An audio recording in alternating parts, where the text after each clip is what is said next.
Hey, it's Fish again, and this week I'm wondering, what is your first step after a misstep?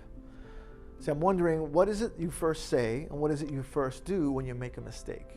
Whether it's a verbal mistake or some kind of choice you make that wasn't the right one, what's your first response? What's your immediate reaction? I bet all of us would answer that a little bit differently, but I want to encourage all of us, including myself, to make a decision that when we make a mistake, when we make a misstep, that we'll make the best step right after that. What is that best step?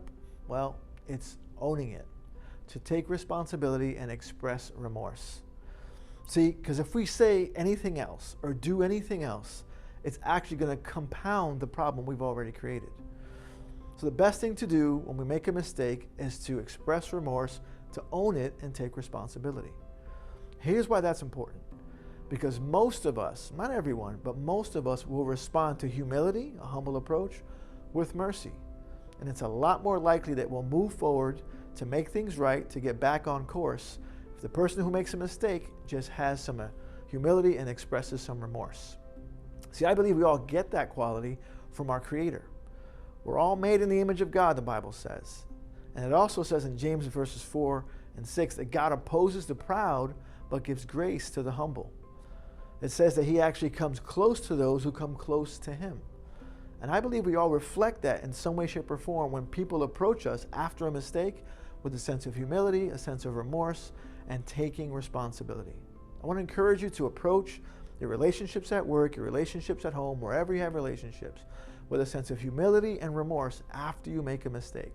Don't blame shift and don't think of ways to get out of it. Just be honest, be humble, admit you were wrong, and move forward with making it correct again. That way you get that much closer to success in whatever relationship we're talking about. I also want to encourage you to approach your relationship with God that way.